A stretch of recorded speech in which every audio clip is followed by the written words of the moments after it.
Il faut un match sur TikTok entre Camille Makosso et le plus grand TikToker malien.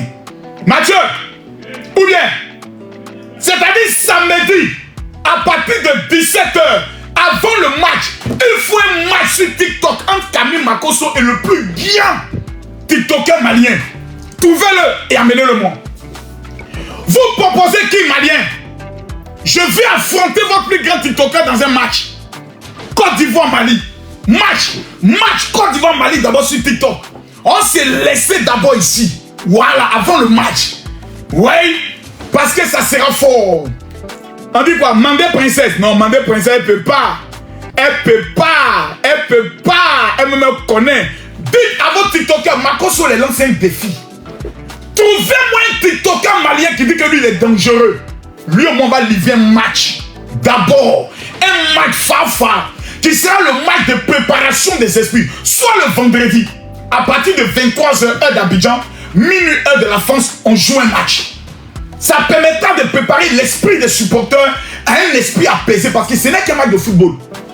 Alors famille, toute l'actualité sur la toile, ça se dit ici sur Live Bénin. Abonne-toi pour ne rien manquer. Famille, la Côte d'Ivoire et le Mali vont s'affronter lors des quarts de finale de la CAN. Et oui, et le général lance un appel à tous les TikTokers maliens. C'est-à-dire le général veut un match sur TikTok entre lui et un TikToker célèbre du Mali. Et peut-être le match sur TikTok va définir le match de football. Ah, famille, ça va chauffer. Si tu es ici et tu sais que tu es un TikToker malien et que tu peux affronter le général Camille Makosso, ouais, va rapidement lui écrire ou bien laisse ton message ici. Je vais le lui transmettre. Famille, Côte d'Ivoire Mali. Côte d'Ivoire Mali.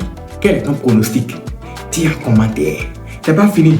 On continue. Je crois que la première personne à avoir perdu quelque chose dans cette histoire, c'est Daisy elle-même.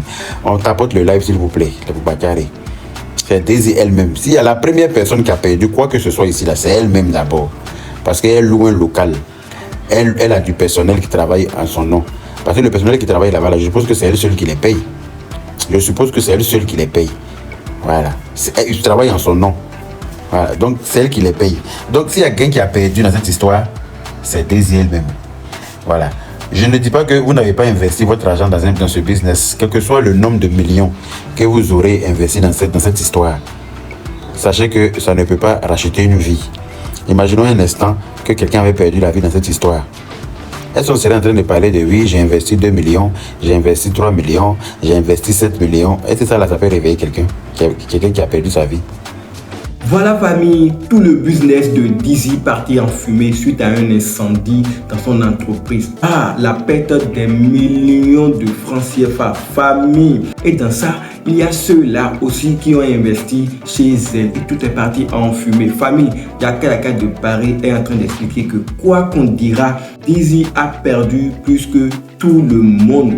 Et Dieu s'est fait ces choses. S'il y avait une mort d'homme, est-ce qu'on serait en train de parler des millions? Est-ce que les millions de francs CFA peuvent racheter une personne qui est décédée? Famille, c'est vraiment triste et nous apportons à Dizzy tout notre encouragement dans ces moments difficiles qu'elle passe. Nous espérons que tout rentrera dans l'ordre et qu'elle pourra recommencer sur de bonnes bases.